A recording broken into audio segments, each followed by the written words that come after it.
राधे राधे छुआ माने तुम मैंने थंबनेल देखि निश्चय जानी पारुथबो जे आज आमे कोन पढिबा को जाउछु। जेउ माने +2 साइंस रे नुआ एडमिशन नेइचो से माने कोनोसी टेंशन नेबो नाही। प्रथमे हमर काम कोन काम हेउची प्रत्येक विषय को भलो भाबरे बुझिबा हैला। तापरे केउ केउ चैप्टर अछि कोन पढिबा को पडिबो एवं केमिति पढिले सहजरे बुझी हेबो से सब को आमे स्टेप बाय स्टेप सिखिबा। आ फिजिक्स कथा आछिले तो एकदम चिंता करिबार नाही। मोर प्रत्येक वीडियो को केवल ध्यान देकी देखिबो। मो प्रत्येक टॉपिक को एमिति स्टेप बाय स्टेप बुझेबी जे तमे सहजरे बुझी पारिबो। ताहाले चलो प्रथमे आमे फिजिक्स एवं साइंस विषय रे टिके जानिबा। तापरे +2 फिजिक्स रे केउ केउ चैप्टर अछि से गुडी को गोटे गोटे देखिबा। What is science? साइंस कोन प्रथमे आमे जानिबा। Science is a systematic way. Science गोटे सिस्टमैटिक वे। कोन पई ये सिस्टमैटिक वे? कोन जानिबा पई ये systematic way? Understanding the natural world. Natural world को जानिबा पई ये गुटे सिस्टमैटिक वे। थ्रो कहा द्वारा हमें जानि परिबा? Observation, experiment, reasoning. एई द्वारा ऑब्जर्वेशन, एक्सपेरिमेंट और रीजनिंग द्वारा हमें साइंस को जानि परिबा। आम नेचुरल वर्ल्ड को बुझी परिबा। तापरे साइंस रो कैरेक्टरिस्टिक गुडा को देखिबा। ये कहा कहा ऊपर बेस अछि? बेस ऑन फैक्ट आउ observation, use experiment and logical reasoning. आउ ये हमको कौन हेल्प करी थाए? Help solving the problem. Problem solving करिबारे सहायता करे आउ लाइफ को इंप्रूव करिबारे सहायता करे। तापरे चलो हमें देखिबा फिजिक्स कोन। फिजिक्स द्वारा हमें कौन कौन जिंस जानि पाथाउ। फिजिक्स हमको केउठी रे हेल्प करी थाए से सब को देखिबा। Physics is a branch of science. ये कहार ब्रांच? साइंस रो गुटे branch that deals with the study of matter, energy, motion, force and their interaction. Physics हमको मैटर, एनर्जी, मोशन, फोर्स कौन कौन सब से गुडा को कुहे आउ समान को भितरे थिबा इंटरैक्शन विषय रे भी बुझाए। तापरे इन सिंपल वर्ड ला हमें देखिले कौन ट्राई करे? फिजिक्स हमको आंसर दिए how, why of the natural phenomena. आमे जे गुडा सब नेचुरल ले काहे की हुए वो कौन पाई हुए से गुडार आंसर फिजिक्स हमको दिए। बुझी पालो? प्रथमे साइंस हमको कौन करला? साइंस हमरो आम मन रे थिबा भावना को सृष्टि करला। जेपरि की why does a ball fall down? Gute ball टा तळु को काहे की खसुची? आमे जेतेबेले ऊपर को फिंगी दउचे से बॉल टा को तळु को काहे खसी जाउची? प्रश्न सृष्टि करला। तापरे फिजिक्स हमको कौन करला? फिजिक्स हमको से विषय रे जानिया पई सहायता करला।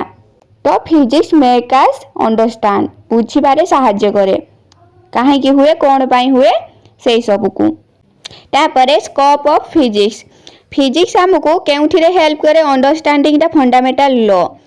फंडामेंटल लॉ अछि जो नेचर रे से सब गुडी को बुझिबारे सहायता करे। आउ तापरे explain the phenomenon from very small माने एटम टू आरंभ करिकी वेरी लार्ज आम गैलेक्सी विषय जानिया पई से सहायता करे। तापरे from the basis of many technology and other science it develop our logical thinking and problem ability. या मोर डेवलप करे लॉजिकल थिंकिंग को बढ़ाई थाए और प्रॉब्लम सॉल्विंग एबिलिटी को भी बढ़ाई थाए। तापरे ब्रांच ऑफ साइंस। आमर साइंस रो के गुडा को ब्रांच अछि। साइंस विषय आमे कोन कोन पढी थाउ। साइंस विषय आमर फिजिकल साइंस अछि, लाइफ साइंस अछि, आर्ट साइंस अछि, फॉर्मल साइंस अछि, सोशल साइंस अछि। आमर किंतु कोन कोन अछि? आमे कोन पढिबा? आमर फिजिक्स, केमिस्ट्री एई दुटा अछि। तापरे लाइफ साइंस रो माने जेटा को आमे बायोलॉजी बोली कहू सेठी बॉटनी, जूलॉजी अछि। एतिके अछि। आ जो एई गुडा रहिला आर्ट साइंस, फॉर्मल साइंस आ सोशल साइंस ए गुडा को आमर नुहे। आमर खाली फिजिक्स, केमिस्ट्री, बायोलॉजी भितरे बॉटनी, जूलॉजी आसीबो। तापरे relationship between physics and other science माने आम फिजिक्स आउ अदर साइंस भितरे किस रिलेशनशिप अछि से गुडा को सब देखिबा।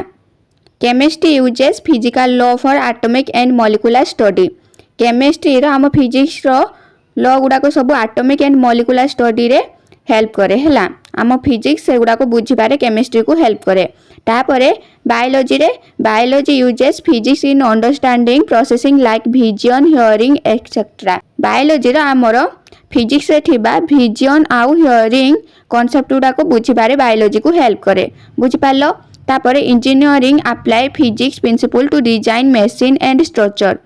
इंजीनियरिंग माने अप्लाई करंती आम फिजिक्स रो प्रिंसिपल आउ लॉ गुड़ा को अप्लाई करके समान डिजाइन करंती मशीन आउ स्ट्रक्चर सबू। आउ यार्थ साइंस आर फिजिक्स टू स्टडी यार्थ कोई क्लाइमेट ओशन एक्सेट्रा। यही सब गुड़ारे आमर फिजिक्स सब हेल्प करे अदर सब साइंस गुड़ा को बुझीबारे। बुझी पारलो कौन साइंस फिजिक्स कौन साइंस आउ फिजिक्स भितर कौन रिलेशन अच्छी सब गुड़ा को बुझी पारलो भल से। तापरे एबे आमे जिबा फिजिक्स रो सिलेबस को। आ गोटे कथा भी मन रखिथिबो फिजिक्स खाली मेमोराइज करिवा पई नुहे फॉर्मूला को मेमोराइज करिवा पई नुहे मन रखिया पई खाली फॉर्मूला को नुहे physics it's about understanding the language of nature nature रो लैंग्वेज को बुझिबा पई ये हमकु सहायता करिथाय। बुझिलो तो खाली फॉर्मूला को मेमोराइज करिवो नाही नेचर रो अंडरस्टैंडिंग ता फॉर्मूला विषय रे कोन कोन अछि से हमकु कोन कहूची सेगुडा को विषय रे जानिया पई चेष्टा करिवो। बुझ पालो तो तमें जेहेतु एबे साइंस दुनिया को आसी जाइछ ताहाले सबु बेले एबे stay curious keep observing and never stop the question. सब बेले क्यूरियोसिटी तुम भितर रहिबा दरकार आउ सब जिंस को ऑब्जर्विंग करिवो आउ क्वेश्चन पचारिया रे केबे भी पछ घुंचा दबो नाही।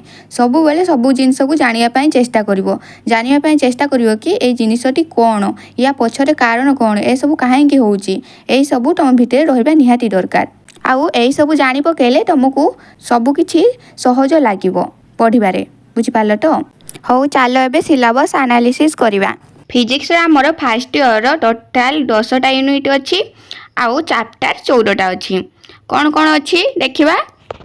Unit 1 physical world and measurement. Physical world and measurement तार चैप्टर ता ना हैला यूनिट एंड मेजरमेंट। यूनिट 2 रो कोन अछि काइनेमेटिक अछि।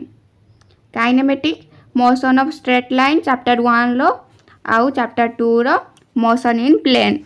तापरे यूनिट 3 रो लॉज ऑफ मोशन आउ चैप्टर 4 हैला लॉज ऑफ मोशन। एई तीनटा यूनिट मिसे की केते मार्क आसीबो एग्जाम रो तमरो केते मार्क रो एग्जाम होबो एई भितरु आसीबो 23 मार्क रो। बुझि पालो।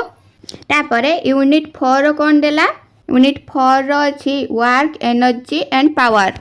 गोटे ही चैप्टर अछि सेटा को सेई वर्क एनर्जी एंड पावर। तापरे 5th यूनिट अछि कि हमर motion of system of particle and rigid body तार गुटे ही चैप्टर सेटा को अछि। आउ तापरे यूनिट VI रो ग्रेविटेशन देइछि ग्रेविटेशन लो भी से गुटे ही चैप्टर तार भीतर अछि से ग्रेविटेशन। एई तीनटा को मिसै कि हमर केते मार्क आसीबो 17 मार्क रो। बुझि पालो। प्रॉपर्टीज ऑफ बल्क मैटर हमर तीनटा चैप्टर अछि या भितरे चैप्टर 8 हैला mechanical properties of solid solid रो प्रॉपर्टीज जानिबा फ्लूइड रो प्रॉपर्टीज आउ thermal properties of matter matter रो थर्मल प्रॉपर्टीज विषय रे जानिबा। आउ तापर कोन देछि तापर तार अछि थर्मोडायनामिक। तापर यूनिट तार अछि थर्मोडायनामिक ता भितर गुटे ही चैप्टर अछि सेही थर्मोडायनामिक रे behaviour of perfect gas and kinetic theory of gases या भितर गुटे ही चैप्टर अछि सेटा को काइनेटिक थ्योरी। तो टोटल ए तीनटा रो मिसै कि हमर केते मार्क रो आसे 20 मार्क रो।